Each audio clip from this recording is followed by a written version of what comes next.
Shalom, Philadelphia. Kasih persaudaraan. Ya, puji Tuhan. Bagasi juga yang ada di rumah. Betapa kita sangat mengucapkan syukur bahwa ya hari-hari ini kita masih bisa merasakan kebaikan Tuhan, bisa merasakan kasih Tuhan dan anugerahnya melimpah dalam kehidupan kita, terutama berkat firman pengajaran. Supaya kita tidak lupa akan kebaikan Tuhan, karena dengan firman yang kita terima, dengan segala kerendahan hati, itu kita sadari bahwa kita ini memang masih terlalu banyak kesalahan, masih terlalu banyak pelanggaran, dan juga kita ini sebagai manusia seringkali merasa diri benar, merasa diri tidak pernah salah. Itu kelemahan utama manusia. Bisa dinasihati panjang lebar dengan firman pengajaran. Ya jelas-jelas salah tapi tidak mau pernah merasa salah. Itulah yang dikatakan bebal. Yang dalam firman Allah di dalam kitab Amsal sudah dikatakan bahwa orang bebal itu ya jelas-jelas tidak akan memperoleh kehidupan. Jadi jangan sampai kita sebagai umat Allah menjadi bebal ya. Tapi kita mau dengan segala kerendahan hati mau terima firman. Karena dengan firman itulah hidup kita akan diarahkan menjadi lebih baik lagi. Bukan hanya kita saja. Kalau kita mau jadi pelaku firman, berbuat yang baik, maka dimanapun kita berada, kita bisa menjadi berkat. Hidup kita bisa menjadi teladan, jadi contoh, dan nama Yesus yang dipermuliakan. Terus kita akan berlanjut untuk belajar kebenaran firman pengajaran. Dan khotbah di bukit itu sangat memberkati kita semuanya karena selalu diawali dengan kata-kata berbahagialah. Apapun berikutnya, kalimat berikutnya diawali dengan berbahagialah. Ini merupakan suatu ungkapan yang sangat membahagiakan kita. Di tengah wabah penyakit seperti ini, ada berkat Allah menyatakan berbahagialah. Di tengah virus yang sedang melanda, tidak tahu kapan selesainya, Yesus katakan berbahagialah. Berarti ada suatu ungkapan dari Yesus yang pasti akan memberikan kita suatu kebahagiaan. Karena pasti orang yang bahagia itu ya ada damai sejahtera dan sukacita. Nah karena itu bersyukurlah kalau sampai saat ini ya siang hari ini juga kita akan terus belajar tentang berbahagialah. Kita akan melanjutkan Matius 5 ayat yang ke-6. Ya, saya bacakan buat Rogasion ya nanti akan dibacakan berikutnya oleh saudara Yohanes ya.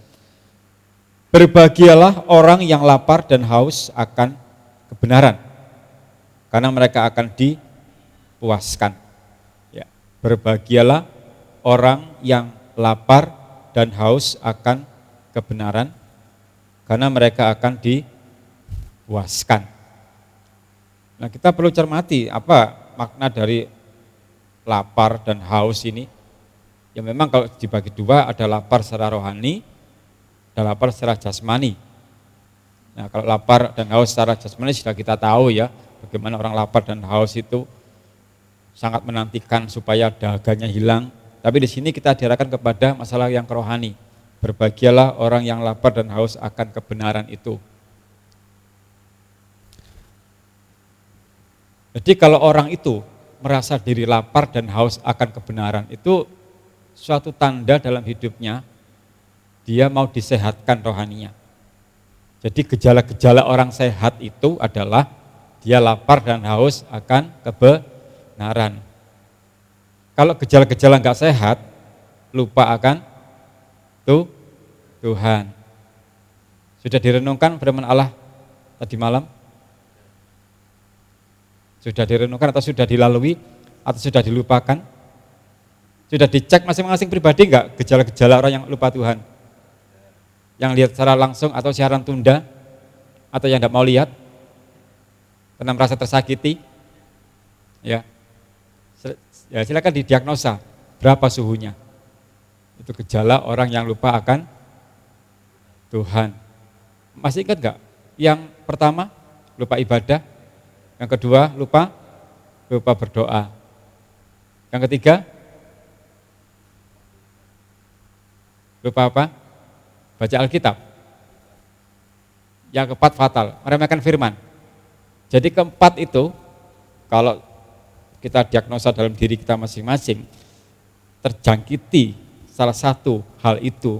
Nah, Ulangan 8:11 mengatakan, hati-hatilah mulai melupakan Tuhan. Jadi yang belum sempat lihat, saya ulangi sedikit ya, bahwa tadi malam saya sampaikan, kita baca bersama-sama, orang yang gejala-gejalanya tidak sehat rohaninya, gejala-gejala lupa Tuhan. Nah sekarang ini kita mau belajar bahwa orang yang lapar dan haus akan kebenaran itu gejala-gejala mau disehatkan rohaninya. Sekarang orang kalau lapar dan haus secara jasmani saja ya, pengennya makan, terus itu gejalanya itu sehat. Jadi orang sehat itu makannya sudah, wes apa yang ada di depan mata itu berkat Tuhan, sikat. Ya kalau haus segala macam, waduh sudah. Jadi itu tandanya orang sehat. Bahkan orang yang sakit pun kalau ingin sehat harus sampai dipaksa. Jadi orang yang sakit itu namanya sakit ya, pasti kalau mau makan itu kan susah, itu dipaksa. Di rumah sakit itu dipaksa oleh perawatnya, atau dengan berbagai macam cara. Nah kalau di rumah, tidak mau makan dipaksa, dengan berbagai macam cara, tidak tahu kalau anak-anak kan hidungnya dipencet supaya bisa terbuka mulutnya, mangap-mangap begitu, dileboni pokoknya supaya masuk makanan, supaya sehat. Nah kalau kita juga mau sehat rohani kita, maka kita harus lapar dan haus akan kebenaran, akan firman Tuhan. Sehingga selalu kita menerima berkat firman sampai meluap, melimpah. Sampai ayatnya banyak sekali. Sampai gak sanggup menerima, dibuka mulutnya, dicoba jeli terus, wis buka apa dilakoni, pokoknya diterima terus. Ya. Sampai kalau dengar firman saking banyak ayat sampai menengadah ke langit, dangak-dangak begini. Bagian atas menutup, bagian bawah membuka gitu. Begini, bagian atas menutup, bagian bawah membuka. Itu kan dia nggak sanggup terima ayat yang begitu banyak gitu loh, meluber gitu, sampai mangap bahasa Jawanya. Itu ya. Jadi orang yang lapar dan haus akan kebenaran itu tanda-tanda sehat rohani. Kenapa? Dia ingin hidupnya menikmati suatu kebenaran. Supaya ada asupan gizi yang sehat dalam dirinya. Dia butuh kebenaran, dia butuh firman pengajaran supaya sehat rohaninya. Orang kalau sehat rohaninya, hidupnya pasti damai sejahtera, hidupnya pasti sukacita. Dan hidupnya pasti berkenan di hadapan Allah karena dia mau disehatkan rohaninya. Tapi ya tergantung, sekarang ini di akhir zaman ini ada orang yang lapar dan haus akan kebenaran, ada orang yang lapar dan haus akan kejahatan. Itu harus kita pilih-pilih. Hidup itu pilihan, tinggal pilih yang mana. Kalau saya pribadi ya pilih haus akan kebenaran. Karena saya tahu hidup saya terlalu banyak kesalahan, saya mau dibenarkan. Karena saya tidak benar. Sehingga saya perlu firman pengajaran. Baca firman, baca Alkitab. Supaya sehat rohani saya. Kita akan masuk sekarang, lapar dan haus. Itu suatu keinginan, pengen banget gitu loh. Sekarang coba bayangkan ya dibayangkan aja sih. Bagation ada di padang pasir. Tidak ada air kan? Mau ke mall juga tidak ada. Terus haus. Bagaimana? Kepinginnya apa? Pasti kan. Dikasih uang 2 miliar pun pasti gak akan diterima. Tapi banyak sak botol disikat habis. Itu keinginannya sangat-sangat meluap. Jadi kepingin banget lapar. Setelah berpuasa 40 hari 40 malam. Asik hari ke-41 pengen makan kan. Itu kerinduannya beda dengan kalau orang setiap hari makan, beda loh. Kalau orang setiap hari makan, misalkan pagi makan, siang makan, lapar di tengah-tengah pagi dan siang itu beda dengan laparnya setelah 1 bulan puasa. Itu beda banget. Dan di sini ayat ini menggambarkan betapa orang yang lapar dan haus itu sangat ingin sekali, bukan sekadar ingin, sangat ingin menerima supaya dia dikenyangkan, dipuaskan. Mazmur 42 ayat 2-3. Mazmur 42 ayat 2 sampai 3. Mazmur pasal 42 ayat yang kedua sampai yang ketiga. Seperti rusa yang merindukan sungai yang berair, demikianlah jiwaku merindukan Engkau ya Allah. Jiwaku haus kepada Allah yang hidup. Bilakah aku boleh datang melihat Allah? Ya, Mazmur 63 ayat 2. Mazmur 63 ayat 2. Kita bandingkan ke sana. Mazmur 63 ayat yang kedua. Ya Allah, Engkaulah Allahku. Aku mencari Engkau, jiwaku haus kepadamu. Tubuhku rindu kepadamu seperti tanah yang kering dan tandus tiada berair. Ya Allah, Engkaulah Allahku. Aku mencari Engkau, jiwaku haus. Ya. Di pasal 42 ayat yang kedua, seperti rusa yang merindukan sungai yang berair. Berarti ada sungai yang kering ya. Ini diungkapkan loh ya, sampai begitu pinginnya mencari air sampai dikatakan rusa merindukan sungai yang berair. Berarti mungkin dia menemukan sungai yang kering, jadi digambarkan sungai yang berair. Itu gambaran, demikianlah jiwaku merindukan Engkau ya Allah. Jadi digambarkan seperti rusa yang merindukan air, sangat-sangat kepingin. Jadi kalau berbahagia orang yang lapar dan haus akan kebenaran itu, bahwa setiap orang yang sangat rindu sekali akan hidup dalam kebenaran, itu berbahagia banget. Jadi ini enggak main-main, enggak sekadar setengah-setengah lapar, haus biasa, tidak. Tapi begitu meluap-luap seperti rusa yang merindukan sungai yang berair. Berarti dia mungkin selama itu berjalan-jalan mencari sungai, ketemu kering. Ketemu sungai kering. Sehingga dikatakan sungai yang berair. Begitu ketemu, lego rasanya. Sekarang kalau kita haus secara jasmani saja ya. Biasanya itu orang bisa menahan lapar, tapi susah menahan haus. Biasanya sih seperti itu teorinya sih, enggak tahu kalau kedua-duanya enggak tahan, saya enggak tahu ya. Tapi biasanya gitu. Begitu ketemu dan sedikit ada es penyegar, wah, lewego rasanya. Seperti saya gini habis khotbah ya, kan tenggorokan kering ya. Selesai terus minum yang dingin, rasanya seperti di tempat salju yang dingin begitu, nyes. Tapi enggak boleh banyak-banyak. Nah, pilek nanti. Saya kan alergi dingin juga. Karena ada yang mengawasi saya, ojo ake-ake, iya saya tahan. Begitu orangnya tidak ada yang mengawasi, saya minum lagi. Lego ya, ya. Oke. Jadi mencari sesuatu yang sangat didambakan, yaitu kebenaran. Matius 6 ayat 33. Jadi mencari yang sangat-sangat dibutuhkan. Matius 6 ayat 33. Injil Matius pasal yang ke-6 ayat yang 33. Tetapi carilah dahulu kerajaan Allah dan kebenarannya, maka semuanya itu akan ditambahkan kepadamu. Makna carilah itu suatu usaha kepingin ketemu. Orang kalau nggak kepingin ketemu nggak mungkin mencari gitu loh.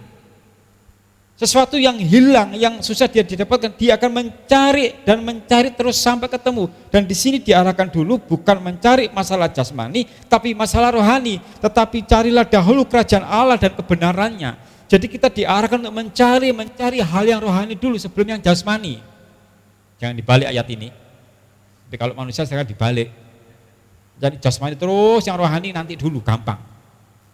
Itu manusia. Yang bukan manusia, pokoknya manusia di akhir zaman sebagian itu mereka sukanya mencari yang jasmani dulu baru yang rohani. Padahal firman Allah mengatakan ini carilah kebenaran Allah dulu, carilah kerajaan Allah dulu. Jadi yang rohani dulu dicari, nanti baru yang jasmani. Kenapa diperingatkan? Karena kalau orang terlalu fokus mencari yang jasmani, nanti bisa lupa Tuhan. Kesibukan bisa membuat kita lupa sama Tuhan. Jadi sudah diperingatkan ini. Di kitab Ulangan sudah diberitahu, di Matius ini diperingatkan bahwa kalau kita terlalu mencari yang jasmani nanti bisa lupa Tuhan. Nah, orang yang mencari sesuatu yang dibutuhkan itu bagaikan lapar dan haus, sehingga di Matius 5 ayat yang ke-6 itu dikatakan, saya ulang baca, berbahagialah orang yang lapar dan haus akan kebenaran karena mereka akan dipuaskan. Jadi lapar di sini dan haus di sini betul-betul suatu keinginan yang memuncak, aku ingin dipuaskan. Pertama, haus akan kebenaran. Dan bersyukurlah bahwa keluarga Sion Kita merindukan sampai saat ini untuk mencari kebenaran Allah, mencari firman pengajaran dan selalu dipuaskan. Saat ini kita beribadah dengan live streaming, tapi puji Tuhan firman Allah terus disampaikan, terus kita terima. Ini bagian dari rencana besar Allah mau memuaskan dahaga kita. Dan bagi yang lapar dan haus akan firman pengajaran, bersyukurlah, terus dipuaskan oleh Allah. Bagi yang lapar dan haus, loh ya saya katakan, bagi yang lapar dan haus, saya garis bawahi bagi yang lapar dan haus, karena ada juga umat Allah yang tidak lapar dan tidak haus akan kebenaran, wareg terus. Jadi gak butuh ibadah, gak butuh firman, sehingga lupa akan Tuhan, kembali kepada gejala 4 diagnosa itu. Dan kalau orang gak butuh firman, gak butuh Tuhan, firman disampaikan, diremehkan, itu diagnosa yang keempat. Ya, kok apal Bun? Ya tadi malam tak apalkan. Kalau nggak apal susah nanti kan gitu. Ya. Nah sekarang saya kembali kepada Krogasion juga. Pertanyaan saya sama, sudah dicek belum? Karena ada orang yang diberitahu langsung ngecek. Tapi ada juga yang diberitahu tidak mau ngecek dan tidak mau ngecek dan wegah ngecek. Dan buat apa ngecek? Karena merasa diri sudah benar, suci dan yakin masuk surga. Waduh, keren imannya gitu kan. Gak butuh Tuhan, gak butuh firman, yakin masuk surga, keren. Paulus katakan apa? Jangan sampai nanti yang beritakan Injil selamat aku sendiri ditolak. Kita tahu Paulus siapa. Nah, kalau kita gak butuh ibadah, gak butuh doa, gak butuh baca firman, gak butuh Alkitab ya, termasuk firman itu ya, gak butuh Alkitab. Tapi kalau membaca yang lain, semangat sekali baca Alkitab, kayaknya ada suatu pergumulan berat banget gitu. Buka Alkitab ini susah, wah rasanya jempol itu wantep. Tapi lek buka ini lancar, serot. Sampai sedino tangan ini jempol ini. Tapi kan buka ini loh, cek wantepe, makanya kan buka bab ini, kitab ini, sawe loh, buka. Pemane sing jarang dibuka ya, kayak Nahum, Mika, sawe sampai khotbahin mari sak jam lagi ketemu. Tapi Krogasion sudah ahli Alkitab semuanya, ya sudah lancar buka, ngarepe tok, ya ngarepe. Puji Tuhan, dibuka tok ya, sampai awal dan akhir, ya kan awal dan omega. Awal dan akhir, selesai gitu kan. Oh kalau buka, iya sampai ayo kita baca, ya sudah niru sebelah. Oh keren. Untuk yang lainnya, untuk Krogasion saya percaya sudah. Ini langsung buka, bahkan sebelum saya sampaikan ayatnya sudah tahu duluan, itu keren. Waduh luar biasa, ya keren. Saya bersyukur bahwa Krogasion makin diberkati dengan pola pikir yang maju, sehingga paham nanti arahnya kemana firman ini, kemana tahu. Dan jam berapa selesai tahu, pinter sekali ya, puji Tuhan, oh haleluya. Mari kita lapar dan haus akan kebenaran ya, bukan hanya masalah perkara-perkara yang duniawi. Agar kita tidak hancur nantinya, agar kehidupan kita tidak kacau nantinya. Tapi kita mau diarahkan terus dengan haus dan haus akan firman. Dan termasuk beberapa yang datang, ya ini bagian dari lapar dan haus akan firman. Setia menantikan ibadah live streaming online karena lapar dan haus akan firman. Ini dinanti-nantikan jamnya, waduh langsung disiapkan. Bahkan awal-awal itu kan masih ya namanya ibadah live streaming baru pertama kali ya, pasti ada masalah, trouble yang gambarnya malik-malik lah, di laptopnya diwirono gak iso lah ya opo. Akhirnya konsultasi ya diberitahu caranya, enggak apa-apa. Itu saya tangkap, positifnya apa? Kerinduan untuk melihat dan mengikuti ibadah. Tapi kalau tidak ada kerinduan, molak-malik gak ngurus gitu loh. Gambari mencang-mencong gak ngurus gitu loh. Tapi karena rindu, kepingin lihat yang baik, langsung tanya di awal-awal dulu itu. Japri tanya, ya apa gini. Saya menangkap bagus, rindu ibadah. Gitu. Cari lapar dan haus akan kebenaran.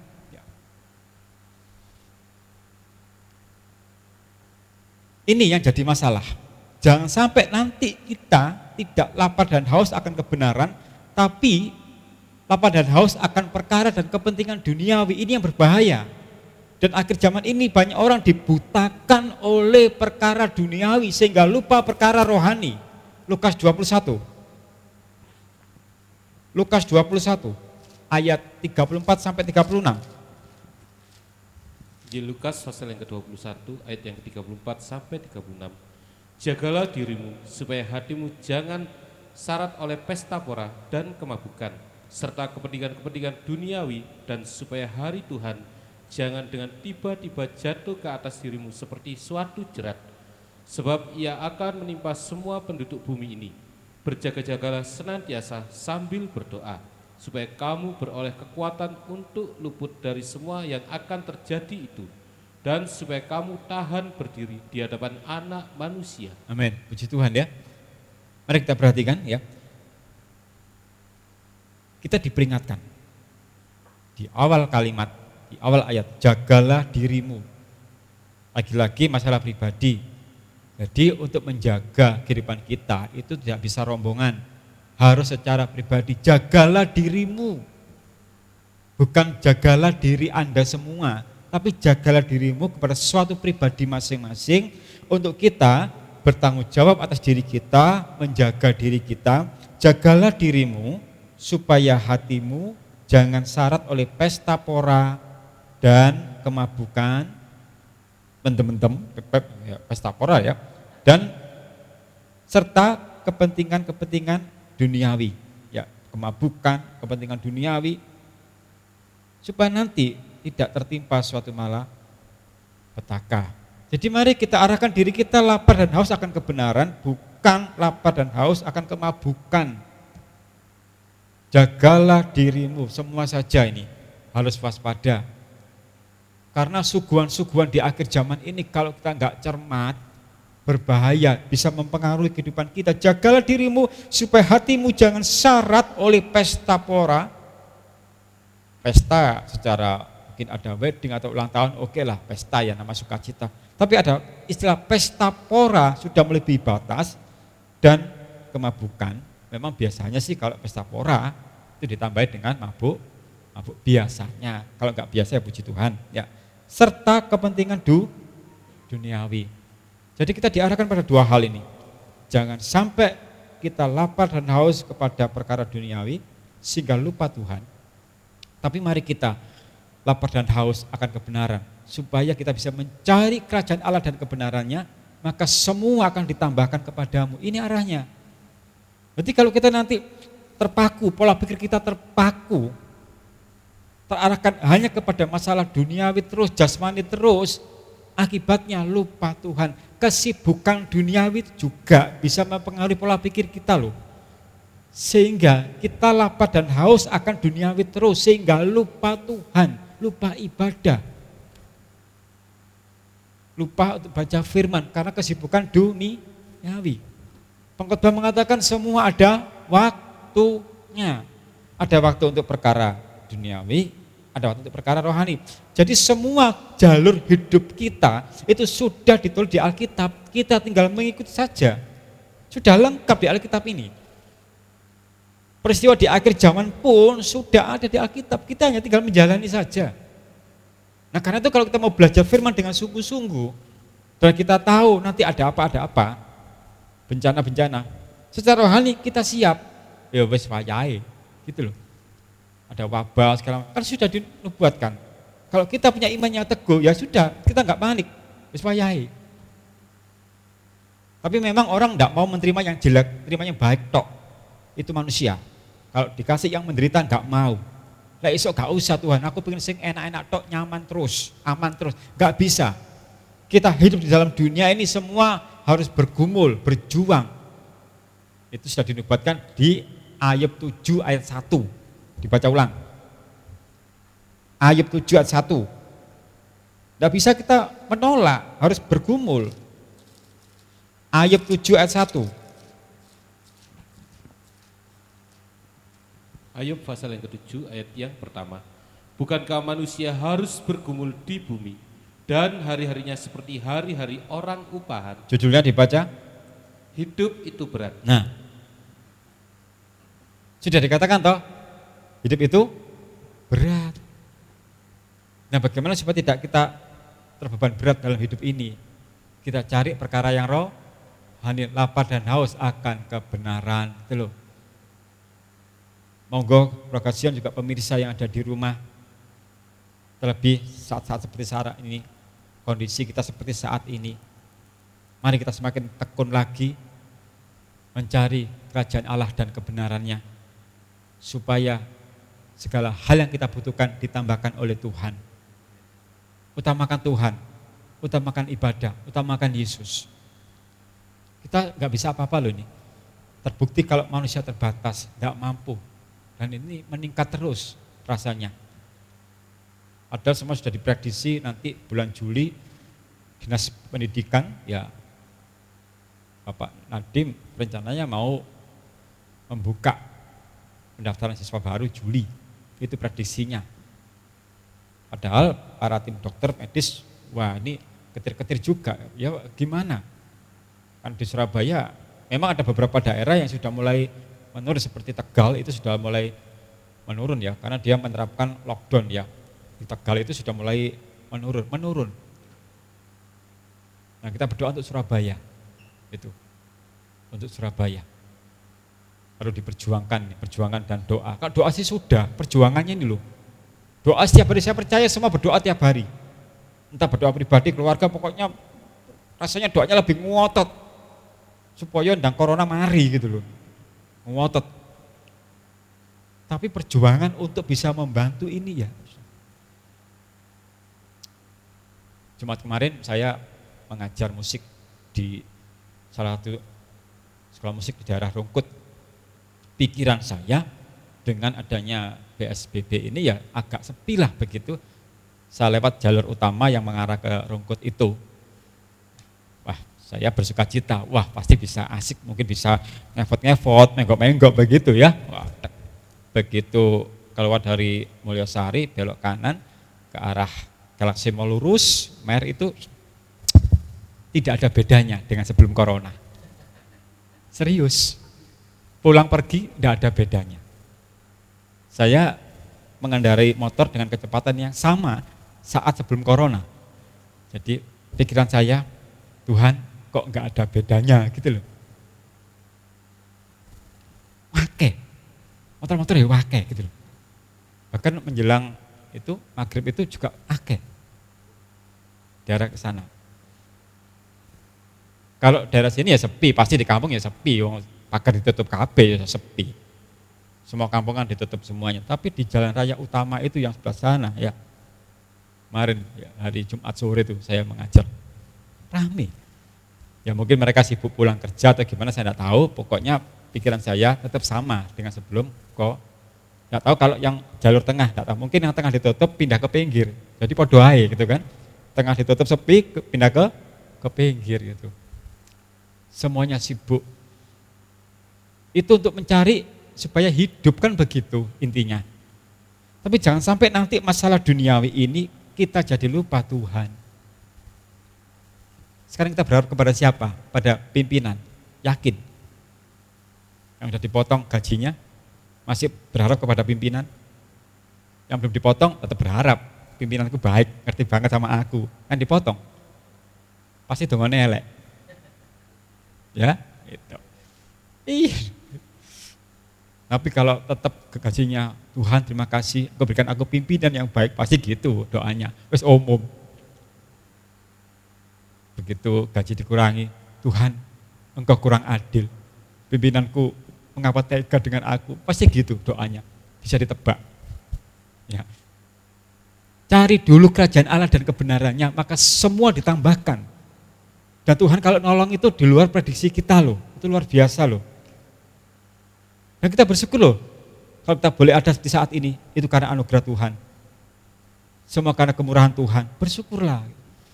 Jangan sampai kita terpengaruh oleh perkara duniawi, sehingga kita enggak jadi lapar dan haus akan kebenaran. Itu perlu kita cermati untuk diri kita masing-masing. Ya, jagalah dirimu, masing-masing pribadi bertanggung jawab. Lapar dan haus akan kebenaran itu merupakan suatu kondisi, keadaan yang merindukan kehadiran Tuhan. Yang merindukan kehadiran Allah dalam kehidupan kita. Ulangan 4 ayat 29. Ulangan 4 ayat 29. Ulangan 4 ayat 29. Ulangan pasal yang keempat ayat yang ke-29. Dan baru di sana engkau mencari Tuhan Allahmu dan menemukannya, asal engkau menanyakan Dia dengan segenap hatimu dan dengan segenap jiwamu. Iya, dan baru di sana engkau mencari Tuhan, ingin ketemu, ya. Dan menemukannya. Jadi orang yang lapar dan haus itu kondisi kepingin ketemu, merasakan kehadiran Tuhan. Ya. Asal engkau menanyakan Dia dengan segenap hatimu. Perhatikan, asal engkau menanyakan. Orang bertanya itu karena mencari, kan nggak mungkin orang bertanya itu nggak mencari gitu kan, aneh-aneh gitu loh. Di sini seringkali ada orang ya itu yang online itu ya, ojek online itu utang, ditanya. Ya, pertanyaannya seragam. Mas, kono ditutup. Mesti ngono. Ketemu, Mas, mau tanya, ditutup. Di situ sudah ditulis gede. Ya, jalan tembus ditutup, takon. Batinku, iki sok moco apa enggak? Apa gak kau bermoco? Seperti kita, ada Alkitab gak kau bermoco kan ngono ya. Kenek maneh. Kecilikan nom tulisane ya gedekno. Nang gereja nggawa laptop, font digedekno. Sakmene cukup. Kurang gede, tak gedekno. Ini fontnya 60. Kalau kurang gede 100. Jadi sak layar sak huruf ya apa? Enak gede-gede ya. Iku playgroup belajar huruf ya. Merindukan kehadiran Tuhan, menanyakan Tuhan, aku ingin bertemu dengan Engkau. Itu kan orang kalau seperti itu berarti lapar dan haus akan kebenaran. Kenapa? Tuhan kan benar. Gak ada Tuhan salah, gak ada. Tuhan itu benar. Jadi itu satu kondisi kepingin selalu ketemu dengan Tuhan. Merasakan sukacita Tuhan, merasakan damai sejahteranya. Orang kalau selalu rindu akan kebenaran, dia ingin hidupnya selalu damai sejahtera. Meskipun ada badai datang, ya. Di saat badai bergelora, ku akan tenang. Apa? Bersama pacarku, bersama mantanku, bersama Tuhan. Berarti kan itu kerinduan toh, kepingin ketemu Tuhan supaya tenang. Nyawanyi buah gak dihayati setiap liriknya gitu. Di saat badai bergelora, perhatikan itu, ku akan tenang bersamamu. Garis bawahi, kita bisa tenang kalau bersama Tuhan. Ada Tuhan dalam kehidupan kita, disertai. Puji Tuhan loh. Badai dan si badai tetap tenang karena dia percaya Tuhan ada bersamaku. Sehingga saat Tuhan, tolonglah kami binasa. Apa toh lele kok rame ae. Aku atau di perahu para murid itu di Danau Galilea itu kan badai dan itu kan di saat badai bergelora itu kan di Danau Galilea itu loh. Waduh. Muridnya panik toh. Tuhan, untung loh dia bengok, meneng kelep itu. Makanya kalau badai datang itu langsung berseru kepada siapa? Nah, itu bengok-bengok tonggone kepada Tuhan. Tenang. Angin ribut, tenang kok. Set lho, enak lho ngono lho. Lho ngono gak dilakoni bawa ngarepe dhewe. Sudah ngerti soro badai datang silih berganti. Wah, sowah terus aku om. Wah, sowah terus. Gak ngijeni. Kabeh sowah terus ngene iki. Iya toh? Nah. Di saat badai bergelora, aku akan tenang bersamamu. Ada kerinduan, aku menanyakan. Ya. Dan baru di sana engkau mencari Tuhan Allahmu dan menemukannya. Asal engkau pribadi, laki-laki pribadi, asal engkau menanyakan Dia dengan segenap hatimu dan dengan segenap jiwamu. Jadi lapar dan hausnya adalah suatu kondisi kepingin ketemu Tuhan terus. Supaya ada ketenangan, gak panik. Kondisi yang suatu hal dalam hidup yang selalu rindu firman Allah. Jadi orang yang lapar dan haus akan kebenaran adalah kondisi yang dia sangat rindu firman Allah. Mazmur 119 ayat 19 sampai 20. Mazmur 119 ayat 19 sampai 20. Mazmur 119 ayat yang 19 sampai 20. Aku ini orang asing di dunia, janganlah sembunyikan perintah-perintahmu terhadap aku. Hancur jiwaku karena rindu kepada hukum-hukummu setiap waktu. Saking rindunya sampai hancur jiwanya. Betapa dia sangat merindukan, hancur jiwaku karena rindu kepada hukum-hukummu setiap waktu. Bukan setiap minggu, bukan setiap Selasa, setiap Kamis, setiap Sabtu, tapi setiap waktu rindu. Jadi ini lapar dan haus akan kebenaran yang begitu memuncak. Sampai dia mengatakan hancur jiwaku. Pernah merasakan gini, sampai kepingin ketemu firman sampai hancur jiwaku, pernah merasakan itu? Atau nyantai-nyantai aja gitu? Gak ketemu ya wis lah guru wayahe ngono. Ala ya wis lah kalau ketemu maneh bulan depan gak ibadah ya, bulan berikutnya lah ketemu maneh lah, ketemu firman gampang. Kita WA Om Luis aja, Om kirim ayat selesai. Sampai hancur jiwanya, coba renungkan itu. Saking kepinginnya ketemu firman. Kan tiba saatnya nanti Amos 8 akan digenapi. Orang tidak akan ketemu firman lagi. Sudah dinubuatkan loh ya. Dan kalau kita sampai saat ini masih dapat firman, ketemu dengan hukum-hukum Allah, bersyukurlah. Nanti Amos 8 akan digenapi. Enggak ketemu firman Allah, hamba Tuhan gak mau maneh. Terus resik kabeh pendeta gak ono kabeh. PDP, PDM, PDT gak ono kabeh. Ya. Tek kabeh. Nah, mumpung selagi ada ini, mari kita tampung itu kan firman Allah dalam diri kita, dalam hidup kita. Aku ini orang asing di dunia. Janganlah sembunyikan perintah-perintahmu terhadap aku. Butuh firman loh. Jadi orang ini sangat lapar dan haus akan kebenaran, dia butuh firman. Jangan sembunyikan firmanmu. Beda dengan kita atau manusia yang merasa diri benar, aku gak butuh firmanmu Tuhan. Wis delikno aku gak butuh kan gitu. Tapi dia mengatakan, jangan sembunyikan perintahmu terhadap aku, dia butuh firman. Karena dia menyadari banyak salah dan hanya firman yang bisa mengajar, mendidik dan menunjukkan kesalahan. 2 Timotius 3:16 kan mengatakan itu. Mari kita ubah sikap kita. Kalau selama ini kita tidak pernah rindu sama sekali firman, tidak pernah lapar dan haus akan firman, kita butuh firman, Progasion, butuh firman. Terlebih saya sangat butuh firman. Sampai ini dikatakan hancur jiwaku ya. Dan permintaannya, janganlah sembunyikan perintah-perintahmu terhadap aku. Banyak ayat masih kurang, itu luar biasa. Saking luwene, saking ngelae, butuh firman. Habis nanti ini nggak sabar nunggu nanti sore, wah live streaming Youth Zion.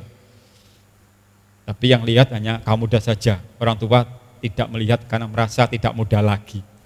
Lu silakan melihat, itu juga untuk orang tua. Tapi saya perhatikan selama ini keluarga Zion, kalau pas live streaming Youth Zion, nggak ono sing nonton. Karena merasa aku bukan kaum muda. Lo ndak yo lihat. Siapa tahu firmannya ada untuk kita. Apalagi nanti sore saya yang khotbah. Ayo. Tak promosi pisan. Nanti sore saya yang khotbah. Ya, makanya nanti supaya dapat pencerahan. Katanya lapar dan haus akan firman. Wah, itu kesempatan. Enggak gaya arek enom, aku gak pantas itu wah. Firman itu untuk segala usia berlaku. Jangan membuat tembok-tembok secara pribadi gitu loh. Enggak kok, itu hanya untuk kamu dan aku, enggak. Lah buktinya Alkitab ini untuk sekolah minggu pakai Alkitab yang sama toh. Masa Alkitab yang kedua? Ibadah anak, kitabnya podo kan? Nah, kaum wanita podo? Podo. Apa enggak Alkitab dewe? Kaum pria, ya sama. Youth Zion, ya sama. Mari kita tampung firman itu. Jangan sembunyikan firmanmu untuk aku. Jangan sembunyikan hukummu untuk aku. Aku perlu. Orang yang mengatakan demikian, dia butuh dibenarkan karena dia merasa hidupnya enggak jelas. Hidupnya banyak salah, hidupnya banyak kesalahan. Kalau dia merasa loh ya. Tapi kalau dia merasa benar, wis enggak butuh firman. Lupa sama Tuhan. Hubungan dengan Kristus. Itu lapar dan haus, suatu kondisi yang lapar untuk selalu kontak dengan Yesus. Filipi 3, 8 sampai 10. Filipi 3, 8 sampai 10.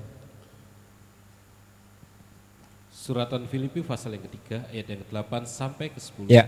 Malahan segala sesuatu Kristus kuanggap rugi karena pengenalan akan Kristus Yesus Tuhanku lebih mulia daripada semuanya.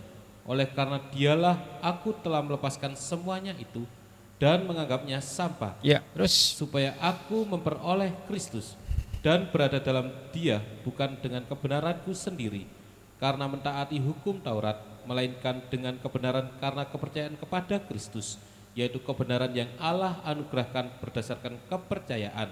Yang ku kehendaki ialah mengenal Dia ya, terus dan kuasa kebangkitannya ya, dan persekutuan dalam penderitaannya, di mana aku menjadi serupa dengan Dia dalam kematiannya. hubungan dengan Kristus, mengenal lebih dalam pribadi Kristus. Yang ku kehendaki ialah mengenal Dia, ayat yang ke-10, dan kuasa kebangkitannya. Mengenal Dia. Karena Hosea 4 ayat 6 mengatakan umatku binasa karena tidak mengenal Tuhan. Tapi kalau kita mengenal Tuhan, Dia bagaikan fajar, bagaikan air yang mengairi bumi di akhir musim. Itu luar biasa loh.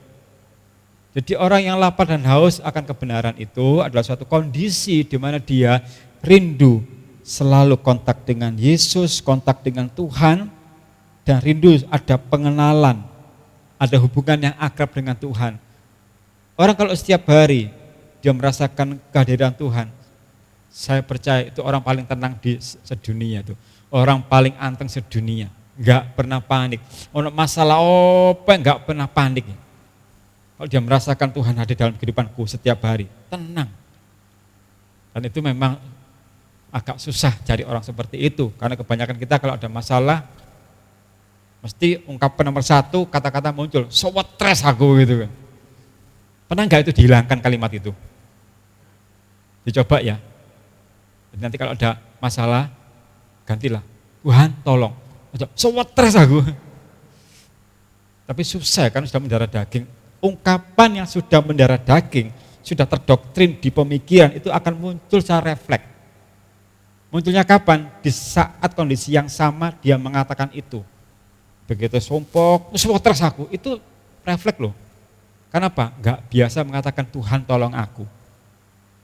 Enggak kulino om, soalnya enggak mantep, kedawan om. Tuhan tolong aku, kedawan om. Semua terus aku, mantep om. Gimana? Mau pilih yang mana? Stres? Atau Tuhan tolong aku? Atau disingkat Tuhan tolonglah wis? Atau kenapa tidak Tuhan tolong? Kedawan, Tuhan wis kene. Terakhir tolong. Ya. Jangan ya. Jangan sampai ada ungkapan stres. Jadilah imanmu loh ya. So what terus aku.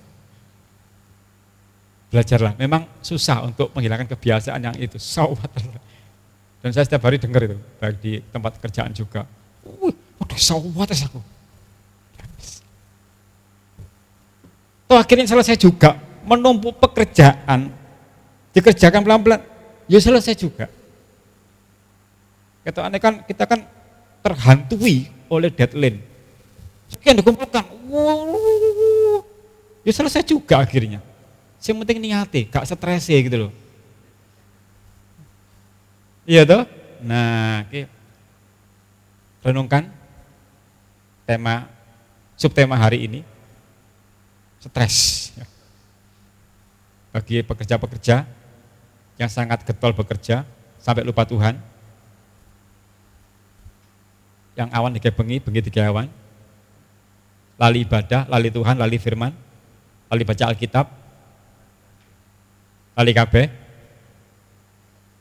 Punya Alkitab di rumah toh? Nah, wis entah itu nyilih, pinjem atau gantian, pokoknya punya. Alangkah indahnya Alkitab pribadi.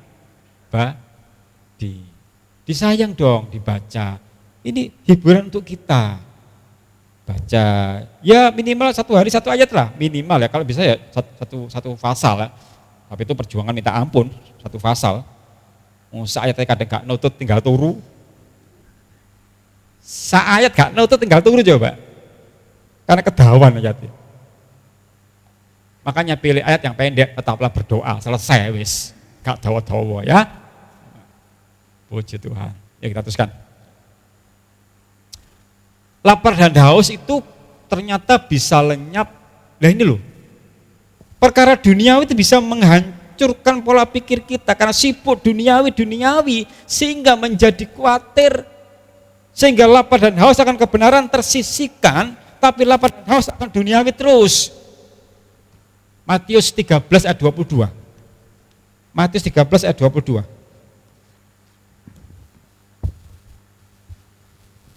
Matius pasal yang ke-13 ayat yang ke-22. Yang ditaburkan di tengah semak duri ialah orang yang mendengar firman itu, lalu kekhawatiran dunia ini dan tipu daya kekayaan menghimpit firman itu sehingga tidak berbuah. Dia sudah lapar dan haus akan firman sudah terpenuhi. Tapi karena pola pikirnya masih dihantui oleh kekhawatiran dunia dan tipu daya kekayaan sehingga firman itu tidak berbuah, tidak ada kuasanya firman yang sudah diterima itu. Karena hidupnya terfokus kepada masalah kekhawatiran dunia. Padahal Yesus sudah bersabda, janganlah kamu khawatir. Kalau Yesus yang bersabda, percaya gitu loh. Kalau yang mengatakan itu tonggo dewe, bulik tante, mungkin kita ragu-ragu. Mungkin yang mengatakan itu mbok de mungkin ya, atau bude, ojo khawatir le. Mungkin kita masih ragu-ragu. Itu yang mengatakan siapa? Yesus kan? Janganlah kamu khawatir. Itu yang mengatakan sumber hidup loh. Nah kalau kita tidak percaya dengan firman Allah itu, sehingga kita tidak lagi lapar dan haus akan firman, akhirnya karena kekhawatiran dunia menghimpit, firman itu nggak bisa berkembang, nggak bisa bertumbuh, nggak berkuasa. Jadi lapar dan haus akan firman bisa lenyap gara-gara khawatir dan khawatir. Apakah kalau kita khawatir bisa menambah kesuksesan hidup kita? Apakah orang yang khawatir bisa sukses? Apakah orang yang khawatir bisa berhasil? Enggak. Baca itu di Matius 6 itu, masalah kekhawatiran itu. Perhatikan ayat demi ayat.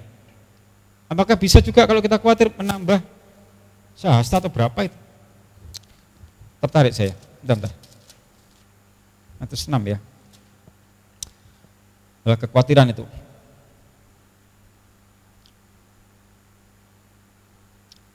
Ya dibaca, mulai ayat 25 itu ya, dibaca.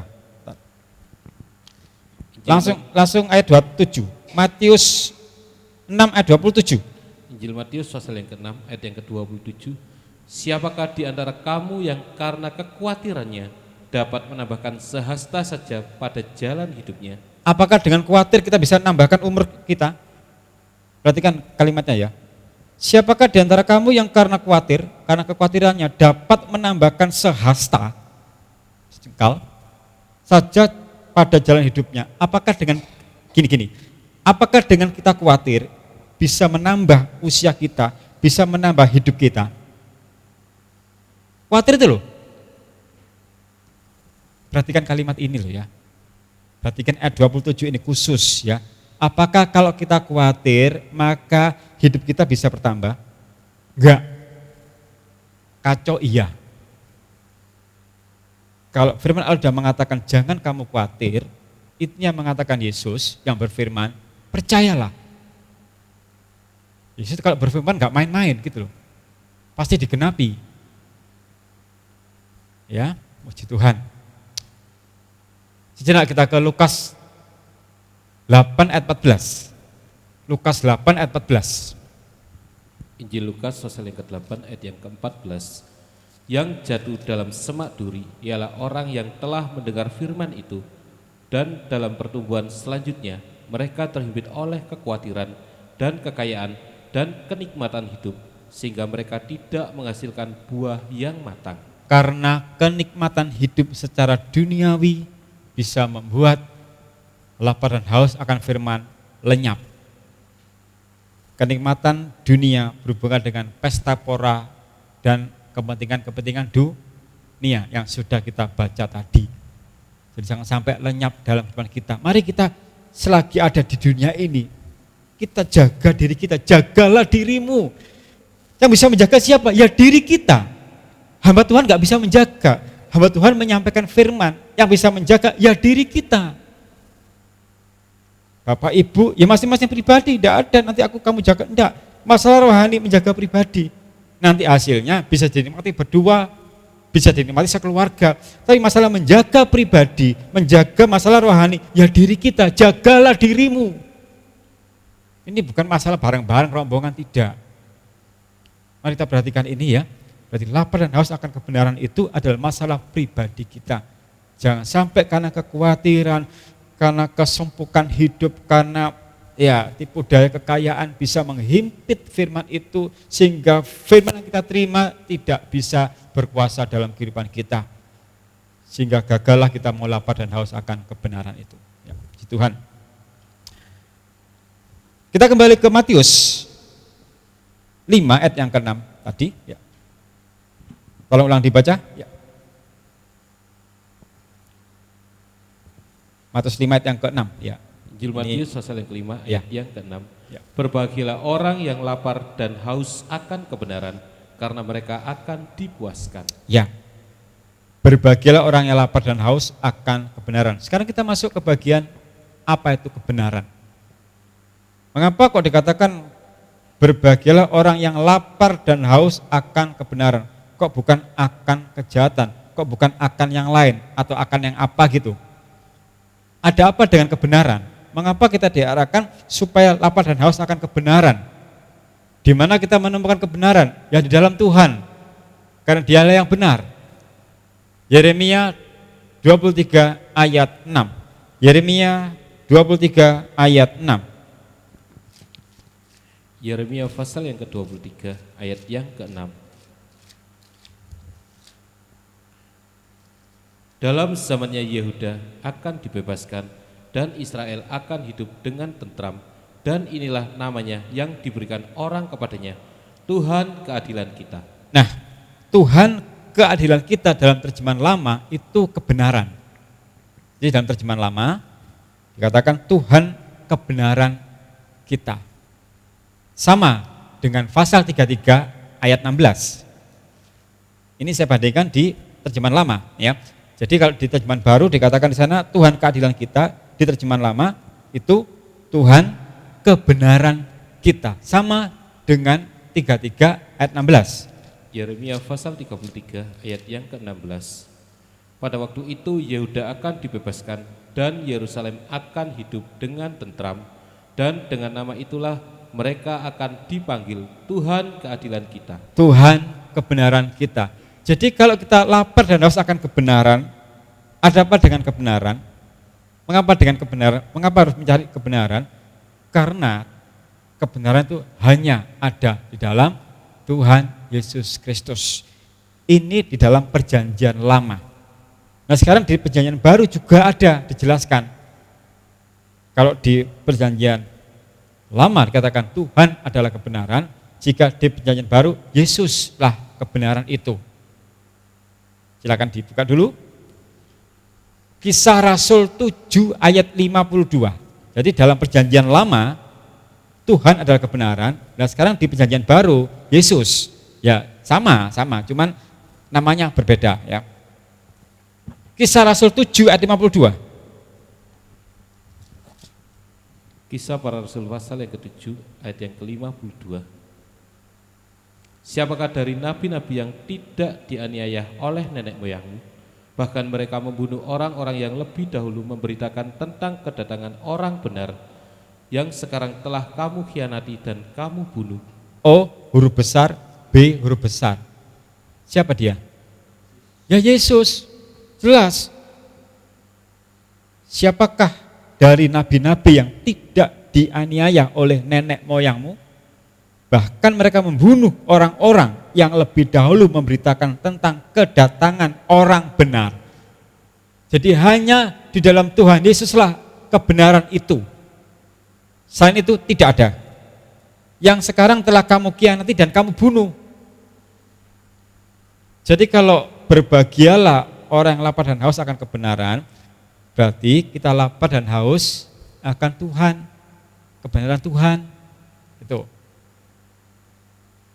Sama juga kita lapar dan haus akan Allah. Hanya fokus kepada Tuhan Yesus Kristus, di mana kita mau memuaskan dahaga kita tentang lapar dan haus kita. Sehingga orang yang lapar dan haus akan kebenaran Tuhan, akan Allah, maka dikatakan berbahagia. Bukan lapar dan haus akan perkara dunia. Beda. Itulah khotbah di bukit yang sangat luar biasa, yang sangat terkenal sekali khotbah di bukit itu. Dan mari kita semakin merasakan dalam diri kita masing-masing bahwa kita memang membutuhkan kebenaran itu. Kalau enggak, bagaimana kehidupan kita? Kita bersyukur loh, bahwa senantiasa Yesus memberitahu kita jalan kebenaran. Yesuslah kebenaran, itu kan saya katakan. Bukan nabi siapa tidak, bukan rasul siapa tidak. Tidak ada yang benar, nabi tidak ada yang benar. Hanya Yesus yang benar. Yesuslah kebenaran. Tuhan kebenaran kita. Tuhan kebenaran. Orang benar. Yesus katakan orang benar. Memang tidak ada salah. Pontius Pilatus saja sudah mengakui. Sudah terserah kalian saja. Dia tidak ada salah sama sekali. Bahkan tipu pun tidak ada dalam kehidupan Yesus. Tidak pernah berdusta. Sehingga layaklah kalau kita mau mencari Yesus dan menemukan di sana ada kebenaran. Aku lapar dan haus akan kebenaran. Haleluya.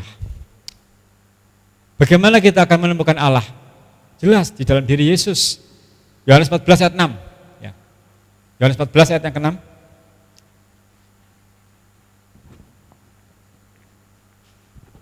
Injil Yohanes pasal yang ke-14 ayat yang ke-6. Ya.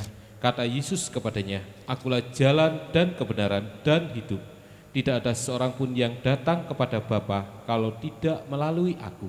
Nah, kalau ingin bertemu Allah, berarti harus lewat siapa? Yesus, tidak ada lain. Kalau ingin menemukan kebenaran hanya di dalam Yesus, akulah jalan dan kebenaran dan hidup. Ini hanya Yesus yang berani mengatakan demikian. Rasul, Nabi tidak ada. Bahkan orang pinter di dunia sekarang ini, mungkin ahli teologi pun tidak berani mengatakan akulah kebenaran. Kecuali dia sesat. Kecuali dia sesat. Tidak ada. Dan setiap orang yang lapar dan haus akan kebenaran, pasti dia mencintai kebenaran. Karena kan dia ingin ketemu dengan kebenaran, berarti dia cinta dengan kebenaran. Berarti hidupnya ingin dibenarkan, karena dia merasa hidupnya enggak benar.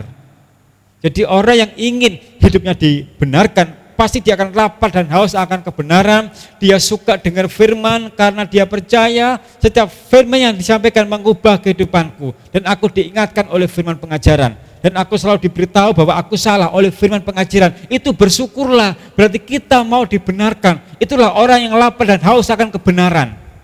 Kalau enggak ya itu. Memang musuh utama manusia ya dirinya sendiri. Musuhnya itu menolak firman. Jadi musuh utama bukan orang lain, ya dirinya sendiri. Tapi mudah dia mencela orang lain daripada mencela dirinya. Dia mengatakan kamu salah. Wah, pinter. Tapi enggak pernah mengatakan, iya aku salah. Itu susah untuk mengakui itu. Susah. Itu pentingnya untuk kita mau lapar dan haus akan kebenaran. Dan saya percaya bahwa orang yang lapar dan haus akan kebenaran, dia pasti cinta kebenaran. Dia tidak mau hidup dalam kejahatan, tidak akan mau. Karena dia mau dibenarkan oleh firman pengajaran. Matius 5 ayat 6, kita kembali ke sana. Kita masuk ke bagian yang akhir. Jadi ada 3 poin ya dalam Matius 5 ayat 6 ini. Ada orang yang lapar dan haus kebenaran, dan sekarang dipuaskan. Ya, tolong dibaca ulang. Matius 5 ayat yang ke-6. Berbahagialah orang yang lapar dan haus akan kebenaran, karena mereka akan dipuaskan. Akan dipuaskan. Setiap orang yang lapar dan haus akan kebenaran akan dipuaskan. Apa dipuaskannya? Dia memiliki kehidupan yang berkenan di hadapan Allah. Dia menjadi puas karena dengan dia lapar dan haus akan kebenaran, berarti dia mencintai kebenaran, berarti hidupnya mau dibenarkan, mau diarahkan. Orang yang hidup dalam kebenaran, maka dia makin berkenan di hadapan Allah. Kolose 1 ayat 10. Kolose 1 ayat 10. Suratan Kolose pasal yang pertama, ayat yang ke-10. Sehingga hidupmu layak di hadapannya, serta berkenan kepadanya dalam segala hal, dan kamu memberi buah dalam segala pekerjaan yang baik dan bertumbuh dalam pengetahuan yang benar tentang Allah. Sehingga hidupmu layak di hadapannya serta berkenan. Sudah layak berkenan. Untuk bisa layak, ya harus cinta kebenaran. Gak mungkin kalau dia layak terus gak cinta kebenaran, tidak mungkin. Dan untuk cinta kebenaran harus lapar dan haus akan kebenaran. Itu urut-urutannya. Jadi lapar dan haus akan kebenaran, akan firman. Kemudian hidupnya berubah setelah dia menerima firman. Namanya hidupnya berubah jadi lebih baik, berarti dia berkenan dan layak. Dan akhirnya, dan kamu memberi buah, hidup yang berkenan, hidup yang dalam kebenaran itu menghasilkan buah. Perhatikan ya, sehingga hidupmu layak di hadapannya serta berkenan kepadanya dalam segala hal, dan kamu memberi buah dalam segala pekerjaan yang baik, bukan pekerjaan yang tidak baik. Yang artinya orang yang lapar dan haus akan kebenaran, dia akan menerima kebenaran, dia akan menerima firman, dan dia mau menjadi pelaku firman, sehingga hidupnya layak dan menghasilkan buah dalam kebaikan. Di situ dia menjadi berkat hidupnya. Jadi kalau mau jadi berkat hidup itu, nomor 1, lapar dan haus akan kebenaran dulu. Kalau enggak mungkin. Terus siapa yang bisa mengarahkan kita? Oh, kita aja diarahkan firman seringkali menolak karena merasa diri benar. Gak ada kerendahan hati sama sekali, sombongnya minta ampun manusia itu. Gak butuh Tuhan, gak butuh firman. Sok yakin kalau dia benar, sok yakin. Kan manusia sering sok-sokan tuh. Sok ganteng, sok kaya, sok elek. Padahal gak yakin, kata-kata sok itu gak yakin itu loh. Sok pinter, padahal gak pinter belas. Sok ganteng, ya gak ganteng belas. Sok elek, padahal ya elek. Itu bisa. Jadi kalau kita mau hidup dalam kebenaran, akan dipuaskan secara rohani. Maksud saya secara rohani ya, bukan jasmani, secara rohani. Dan pastilah orang kalau hidup dalam kebenaran pasti ada damai sejahtera dan bahagia. Itu sudah pasti, gak mungkin tidak. Yesaya 48 ayat 18. Yesaya 48 ayat 18. Ini berkatnya. Yesaya 48 ayat 18. Yesaya pasal 48 ayat yang ke-18. Sekiranya engkau memperhatikan perintah-perintahku, maka damai sejahteramu akan seperti sungai yang tidak pernah kering. Amin. Dan kebahagiaanmu akan terus berlimpah seperti gelombang-gelombang laut yang tidak pernah berhenti. Puji Tuhan. Sekiranya engkau memperhatikan perintah-perintahku, firman diperhatikan, kebenaran Allah diperhatikan, maka damai sejahteramu akan seperti sungai yang tidak pernah kering. Loh ya apa? Ini firman Allah loh ya. Jadi kalau kita mau lapar dan haus akan kebenaran, hidup di dalam kebenaran, mau diarahkan, maka damai sejahteramu itu akan seperti sungai yang tidak pernah kering, dan kebahagiaanmu akan terus berlimpah. Setiap saat kita merasakan sukacita, damai sejahtera, bahagia. Kalau kita lapar dan haus akan kebenaran loh. Ini firman Allah ini. Seperti gelombang-gelombang laut yang tidak pernah berhenti. Terus orang kalau sudah membaca kalimat damai sejahtera dan bahagia, itu senangnya minta ampun. Dan itu bisa dirasakan. Masalah damai sejahtera dan bahagia tidak diukur dari harta benda kekayaan.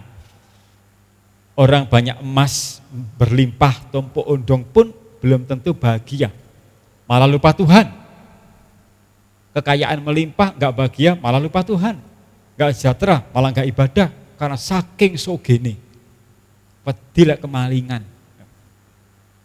Tapi justru dengan penghasilan yang pas-pasan, yang cukup, segala-galanya cukup, awal bulan, akhir bulan cukup, damai sejahtera, bahagia karena dia mau rindu akan kebenaran.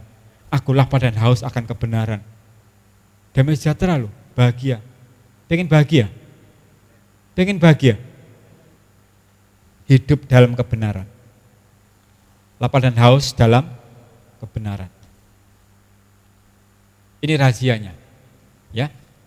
Kalau ingin kita menikmati damai sejahtera dan bahagia, maka kita perlu memperhatikan perintah-perintahku. Hancur jiwaku Tuhan. Aku butuhkan perintahmu. Jangan sembunyikan perintahmu. Hancur jiwaku. Butuh firman. Loh, mengapa kita enggak butuh firman? Mengapa? Kita cek diri kita masing-masing. Ya. Apakah aku selama ini butuh firman atau enggak? Apakah lapar dan haus atau enggak? Ingat bahwa manusia hidup bukan hanya dari roti saja, tapi dari setiap firman yang ku sampaikan, yang ku katakan. Manusia tidak bisa terus berjibaku dengan masalah duniawi. Harta itu tidak bisa menyelamatkan, tapi kebenaran menyelamatkan orang dari maut. Pesta numpuk harta setinggi apapun saat dipanggil Tuhan, ati mbok gowo ta? Nang surga gak ono nggoni. Nang kuburan gak ono nggoni, sempit. Ngono sing digawani kalung emas digawani opo? Lho ditinggal kok gak sing urip lah enak, gak nyambung urip. Enggak digawakno, ge nang surga. Ya terserah itu keyakinan masing-masing. Kalau saya sih pribadi enggak setuju. Kabeh digawakno. Gulang aku yakin sing kuburno iku waduh gaya aku lah enak ngono. Itu saya pribadi loh ya. Saya kurang setuju kalau ada yang meninggal di dalam peti dikasih emas berlian ge sangu. Gitu ku apa nang kono gak ono. Di lockdown nang kono. Lebih baik untuk yang merawat, untuk yang ditinggal supaya damai saja. Itu ya saya. Lah kalau Prokasion punya keyakinan sendiri ya enggak apa-apa, silakan aja ya. Itu saya gitu, saya kurang setuju. Jadi damai sejahtera itu adalah hidup kerohanian kita yang selalu lapar dan haus akan firman, akan kebenaran. Karena itu ya jadilah pribadi yang haus, lapar dan haus akan kebenaran firman, pengajaran. Ya seberapa banyak yang kita terima, firman itu kita terima dengan sukacita. Karena dalam firman itulah kita akan dihidupkan oleh Allah dan diberkati oleh Allah. Berarti kalau kita mau terima firman, berarti kita mau hidup dalam kebenaran, berarti katakan berbahagia. Kita tutup Alkitab kita. Sekian firman Allah pada siang hari ini. Ya puji Tuhan, jiwaku haus kepadamu, ya Allah yang hidup.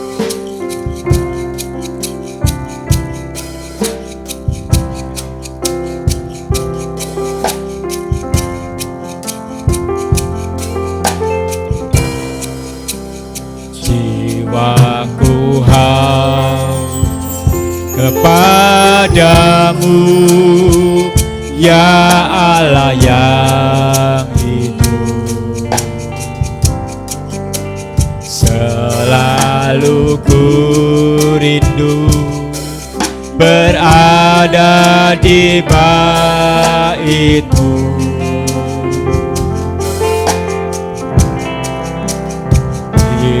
Iri hatiku dengan air firman-Mu,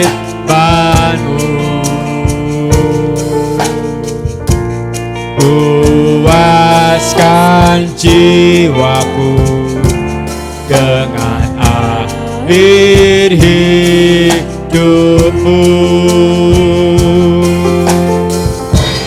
Jiwaku haus kepadamu, ya Allah yang hidup. Selalu ku rindu berada di bait-Mu. Aliri hatiku dengan air firman-Mu,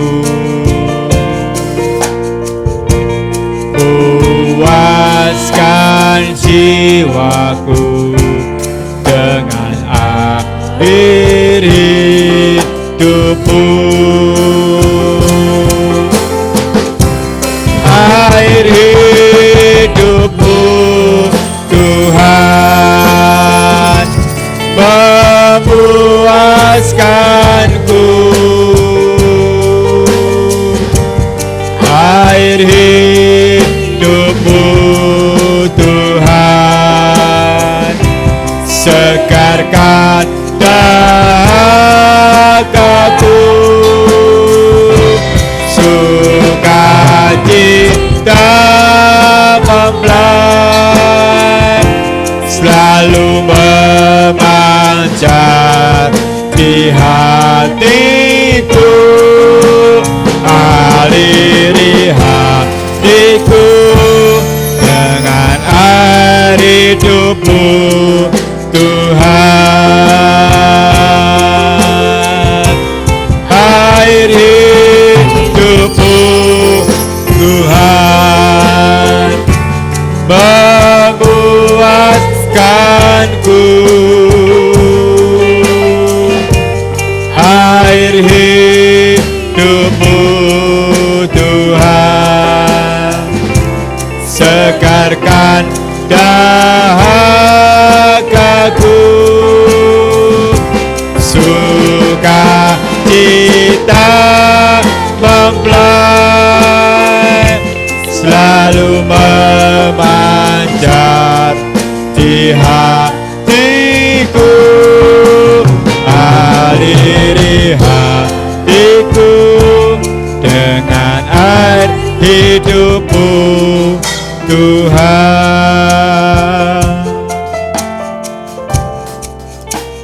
Tuhan, betapa kami sangat merindukan air hidupmu memuaskan dahaga jiwa kami.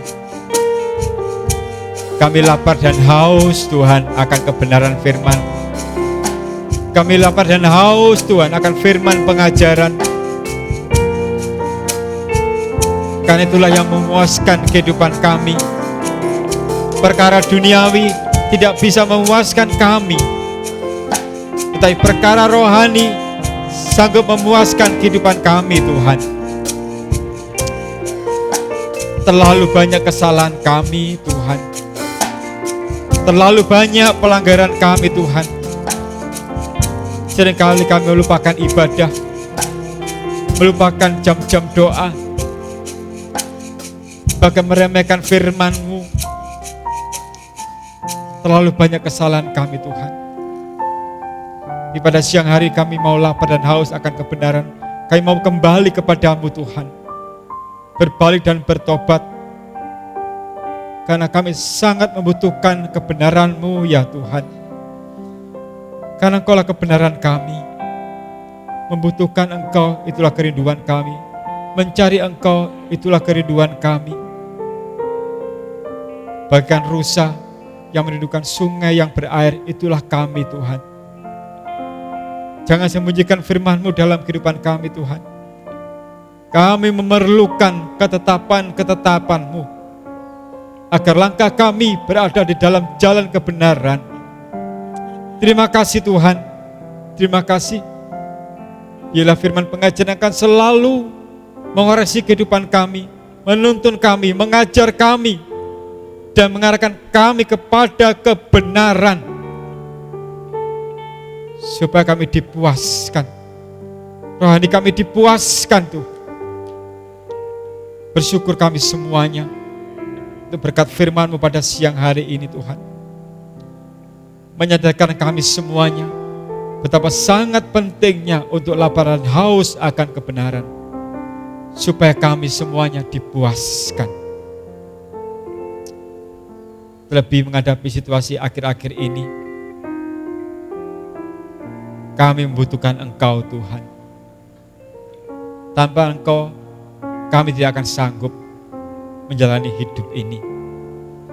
Terima kasih Tuhan, terima kasih. Firman-Mu sangat kami perlukan, sangat kami perlukan. Kami bersyukur Pada siang hari ini, berkat firman sungguh luar biasa memberkati kami, menyadarkan kami semuanya bahwa kami harus tunduk kepadamu, merendahkan diri di bawah kakimu, untuk kami selalu setia menerima berkat firman.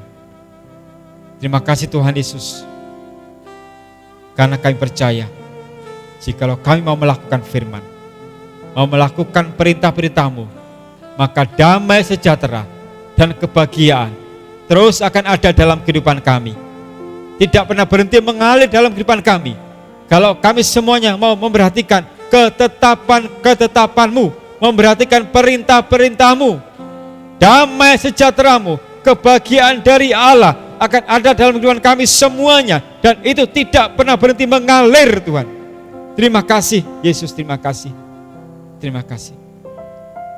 Dan juga biar kebahagiaan yang kami terima juga akan diterima oleh bangsa dan negara kami Indonesia ini. Saat ini Tuhan, bangsa dan negara kami membutuhkan damai sejahtera-Mu. Menghadapi wabah virus ini, kami sangat perlu Engkau Tuhan. Engkaulah sumber pertolongan kami satu-satunya. Kami hanya berharap kepadamu Tuhan, mengandalkan Engkau Yesus, haleluya. Supaya wabah ini segera berlalu dan kami semuanya bangsa Indonesia dipulihkan. Tapi semuanya biarlah kehendak-Mu saja yang jadi. Karena pasti Engkau mempunyai rencana yang indah di balik peristiwa yang kami alami saat ini. Terima kasih Tuhan Yesus. Dan kami bersyukur Engkau sudah menyertai ibadah kami ini dari awal hingga selesainya. Dan juga Yesus menyertai Rogasion yang ada di rumah, juga pemirsa di rumah, dimanapun berada, baik di Surabaya maupun di luar Surabaya. Kami percaya Engkau sanggup memberkati kami semuanya. Terima kasih. Dan kami akhiri ibadah pada siang hari ini dengan penuh ucapan syukur. Di dalam nama Tuhan Yesus Kristus, mempelai pria surga, kami balaskan doa kami. Haleluya. Amin. Selamat siang. Yesus memberkati semuanya.